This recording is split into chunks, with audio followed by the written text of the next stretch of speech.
Hello everyone. My name is Tantu Vaumo. He have already mentioned, and I'm a researcher at the Tibet Policy Institute, Central Tibetan Administration. This is my, I'm the one who is doing the first talk series from my office, and my topic is on the development of mining industry in Tibet. In this presentation, I have divided my topic on 4 parts. Basically, the first part is the 1950, 60, and 70. At that time, how the mining operation has been doing inside Tibet. And second stage is from 1980 to 1990, which is stages of the acceleration of the mining inside Tibet. And the third stage, which I have written from 2001 onwards, that is basically the Western development strategy. And the stage of the mining industry inside Tibet is the fourth pillar of the China. So today I'm going to speak about this subtopic. These stages include the 1950, 60 and 70, which is the artisanal mining. Basically, it means that this is the minimal mining inside the Tibet. At that time, before 1949, before the Chinese invaded Tibet, the Tibetan were. It's not like the Tibetan were not doing the mining inside Tibet. They were doing the mining, but that is not as much as current Chinese government is doing the mining operation inside Tibet. At that time, the land and resources before 1950, the land and the resources were owned by the Kande Photang, which is the head of the Tibet, and the local people have right to do whatever they want to do, in their field of agriculture, of any other job, whatever they want to do, they have a right to do their own.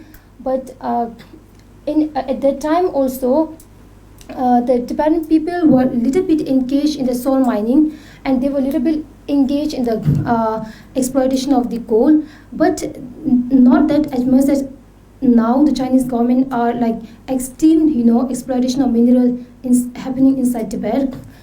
And at that time, I've already mentioned that no large scale mineral exploitation were not doing in the Tibet. And third, if you know the Tibetan religious Buddhism, our religion and culture are a little bit mixed. That's why the Tibetan people, we literally believe that there is deities on the mountain, and we believe that if we do anything wrong to a mountain, or if we dig the mountains, the deity will harm us. So that belief had helped us to prevent from the mining operation inside Tibet at that time, during that time. And at that time, we have a number of the 126 minerals identified in Tibet. And the minerals where are uranium, chromite, lithium, boron, iron, oil, gas, gold, copper, zinc, arsenic, vanadium, and sulfur. And during that time, how the mining has been prevented from operation is that Tibet itself is a fragile ecosystem. If you know a bit about the Tibet's environment, Tibet is a fragile environment, and at that time, Tibet also is an isolated country. So, because of the underdeveloped infrastructure and poor transportation facilities, remoteness and the fragile ecosystem, and also the lack of the comprehensive legal framework, the exploitation of mineral exploration has not been wasn't there in the Tibet. And during the 1950 and 60 also, there was a Chandang Borex mine, which means that during the uprising, the Tibetan people who had who have arrested were sent to the labor camp, which is basically the reform through labor, which means that the prisoner and the laborer are sent to the labor camp to do. They are kind of a cheap labor, there's a compulsory reform that they have to do. And during that initial period, Thailand Basin is the most accessible area, which means that though the Tibet environment is fragile, southern basin has been a more accessible area. That's why at that time, most of the petrol, oil, and the salt lake brine were doing it from the southern basin. And southern basin alone contained the 33 salt lakes. And the Charhan Salt Lake, which in Tibetan is called Charan Salt Lake, it was mined early from since 1958. And from 2001 onwards, the southern basin had 32 urban centers, which means that due to the accessible area and the more often mining in that area, and that area had 32 urban centers from the 2001, which means that 32 centers are indirectly or directly related to the mining, mining exploitation or the mining industry or the factory that is related to the mining which has been developed. And the mining has an impact which is like, during the mining happened, there's a lot of immigration happened because of the labor issues, when we build a factory, which we need a labor, and that's why at that time southern basin actually the people living in the southern basin are Tibetan and Mongolia at that time. But after the years, southern basin have become the most accessible area, and Chinese has been exploited that area, and now the area is dominated by the Chinese, which clearly means that due to the related to the mining happened inside that area, the people immigration has been increased. And early 1953, the Chinese government has started geological team survey inside Tibet, and oil prospecting is similarly from 1955. Okay, that is the what Steve Marshall has been mentioned. More than any other Tibetan area, Thonop has been treated by the Chinese a giant Logai facility occupied and controlled for the prime purpose of extracting rich mineral resources, which I have clearly mentioned before. During 1980 and 1999, in the 1970, China again started the survey to find the mineral resources inside Tibet. At that time, what happened is that after the death of the Mao Zedong, during the Deng Xiaoping, the economic reform has been initiated in the China. And during the economic reform, Chinese government had initiated the liberalization in the market economy, and because of that, many mineral resources has been exploited in Tibet. And in 1984, the Chinese government had operated the Siling to Golmo railway. During that time, the many voluntary migration has been increased because of the mining activities inside Tibet. And at that time also, the area which was the most exploited were the area near the Siling to Golmo railway highway, which clearly means that why this Siling to Golmo railway has been made. And next, the China's during that time, during 1980 and 1990, China's national and regional 5-year plans included mining as one of the key projects, and also the state investment, which means that the Chinese government had considered mining in their country's state investment. They start investing in the mining and exploration of mineral. And after that, for example, I have mentioned the Chinese national and regional 5-year plans has been included the mining as the key project. For example, Sashidan lead and zinc mine in southern basin, which was included in the 6th 10th 5-year plan, and the Nurbusa chromite mine, which were included in the 8th 5-year plan, and the Yulong copper mine, which has been included in the 10th 5-year plan. That was the kind of a state investment that China has been initiated during that time. And that time also, the state already there, though they are state-owned enterprises, but a small-scale private mining were emerged. A lot of small-scale, private mining were popping up at that time. And that time also, end of the 1990s, the mineral resources law was amended. There was started, emerging the private, domestic, and foreign investment. A local government started leasing out the land to the miners. And at that time there was a small scale mining enterprises were popping up, but the most the mineral they were exploited was the gold, because the gold was a kind of a luxurious commodity which were mostly used by the people, and which were a kind of a luxurious thing. At that time the gold mine areas were exploited in the Darsedo, Payul, Sardar, Kanse and Taba inside Tibet. The private gold mining in Kanse were included a 95-year plant, 1996 to 2000 plant to build the more gold production, which means that in the 95-year plan of Chinese government, they have initiated to build a more gold production in their national plan. And at that time, I've already mentioned the economic liberalization has been emerged. And after the Deng Xiaoping, the Jiang Zemin has leadership have came. At that time, the most the policy related to the mining industry is the Great Western Development Strategy. This strategy is one of the most important and one of the most powerful strategy that has been initiated by the Jiang Zemin. The Great Western Development Strategy was initiated in June 1999. Basically, the government had initiated this policy to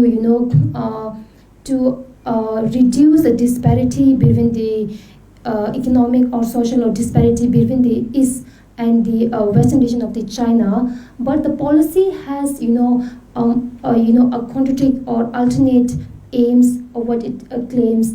The policy is to encourage the foreign investment in the western regions of China and to develop the western economy and market liberalization. And this policy has intended to basically intended to attract the foreign investment, and this policy has basically aimed to attract the foreign investment. But how does that happen? That is the big question, right?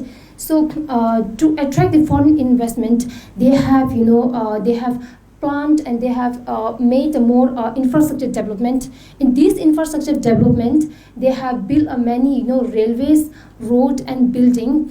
And for that, mineral resources are the key matter that is required to for initiate the infrastructure development.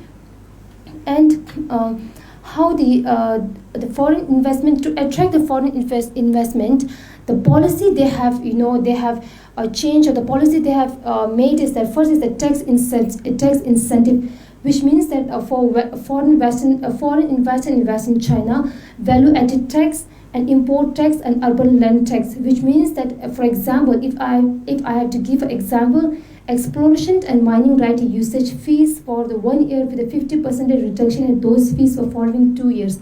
So if we can put that kind of the criteria of that kind of encouragement to the foreign, then obviously the foreigner will come to the Tibet for the mineral exploration and for the mining operation inside Tibet.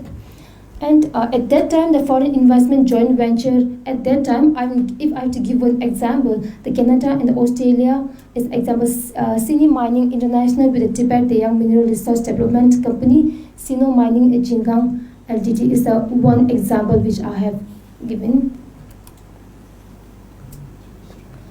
So that is the basic, the aim of that policy, which I've already mentioned. I have made in the pictographic so that the people can understand much easier. That is the central policy, and the policy, that in that policy, what the Chinese government is doing is that first is that the construction of infrastructure and industrialization. In that, the many of the road and road building pipeline has been increased in that. And second is the economic policy and the foreign investment, which I've already mentioned that in this category, the Chinese people have aimed to attract the foreign investment through the leasing the land to the foreign investor, and giving them exemption from paying the tax and everything is included in this. And the third is the preferential tax, land and trade policies. Like if I have to give example, the 2-year income tax exemption for the people working in the key industrial an investor and student to obtain their permanent resident status after 3 years residency. So changing in this kind of policy had been, welcomed the many foreign investors inside Tibet, and because of that, many investor has started investing in the company of the inside Tibet. And that is I have written just for the awareness and how the mining had impact at that time.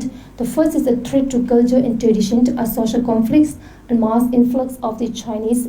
Threat to the culture and tradition means because of the geological survey has started inside Tibet, and if there's such a new deposit and reserve inside the Tibet, many nomads has been resettled because of that. So that is very much a threat to the culture of tradition of the Tibetan, and a social conflict also because of the mass influx of the immigrant inside the Tibet.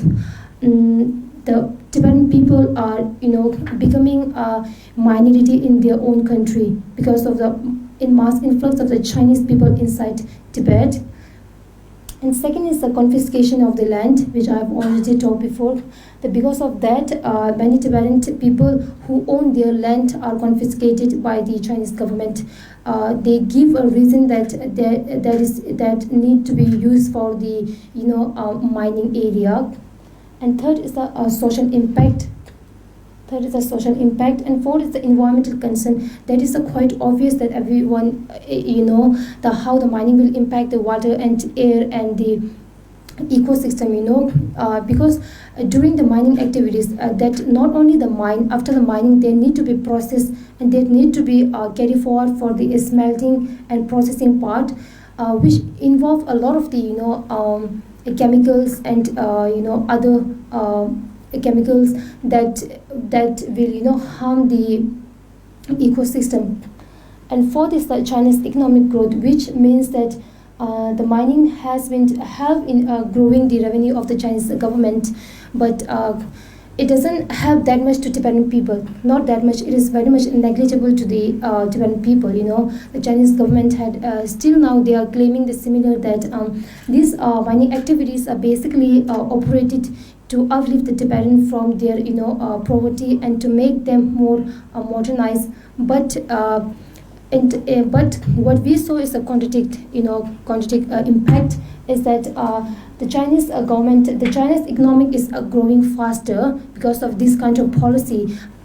And that is I have mentioned for written for the awareness. That is the Yurong copper mine, which is in the Chungdo village, Chamdo county of the Chamdo prefecture, that have estimated to have 6.5 million tons of copper reserve, 400 kilometer long, and total area of the 1,870 square kilometer.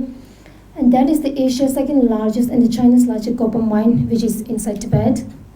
And copper mine Tibet will start operation for September. That is, I have just written for the information that they have already started phase 1 protection, and from 2020 they have announced that they will undergo a second phase also, which they are announcing to give 130,000 tons of copper and 6,500 tons of molybdenum. I'm talking about the current stage of the mining industry inside China. After the build of the Gomu and Lhasa railway in July 1st, 2006, the transportation has become more easier. Before that, before the railway has been built, the China were more dependent on the other nations for the mineral resources. Even though they wanted to build a more mining industry inside Tibet, their raw material are becoming insufficient in their own country. But after the development of this new railway, their dependency on the raw material from the other country had become very less, and the country is becoming more self-sufficient in raw materials. And The second is extensive exploitation of mineral resources. That is what I have been, comparing to the first stages which I have mentioned before. During the first stages, the mining operation is very minimal and in a very small scale. But now the stages involve the large scale and extensive and intense mineral exploitation inside Tibet. And third, the copper mining inside Tibet, which I have mentioned, because there were a lot of copper reserve and deposits inside the Tibetan autonomous region alone. If we count the other parts of regions in the Tibet, there will be more. And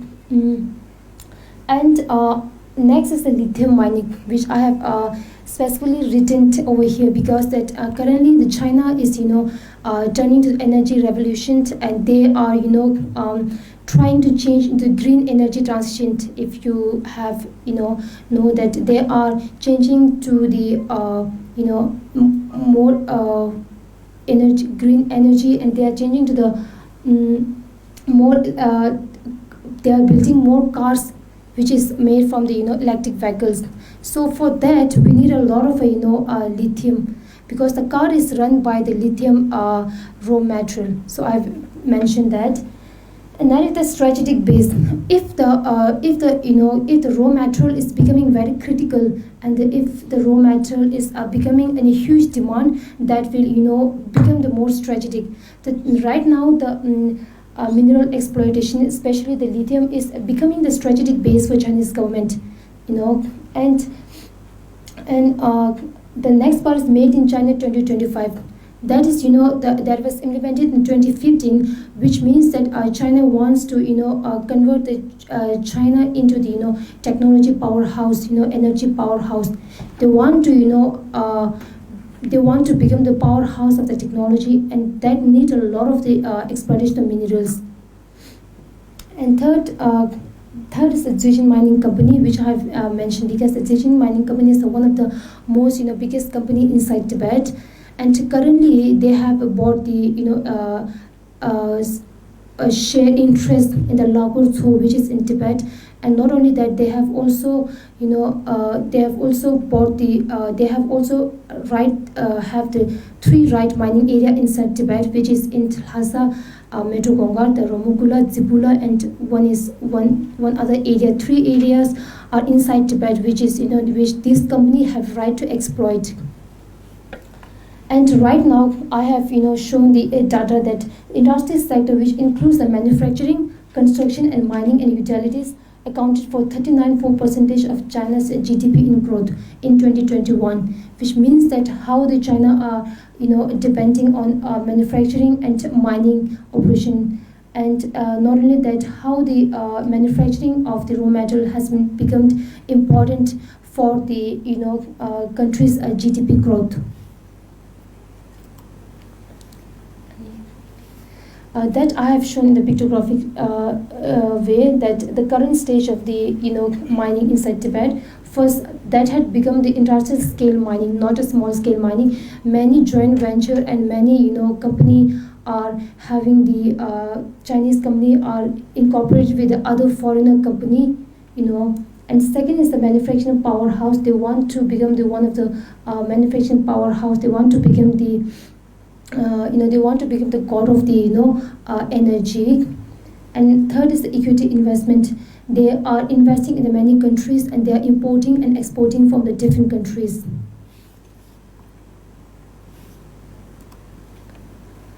And that is just, I have written just for the awareness that the Tibetan people, I have already mentioned before, that they have religious belief of considering rivers and mountains as sacred. But the Chinese government has claimed this kind of ideology or this kind of religious belief as the superstitious and backward and uneducated and fatal relics. The people who think that kind of belief are outdated, and they doesn't know how to cope up with the modern technology.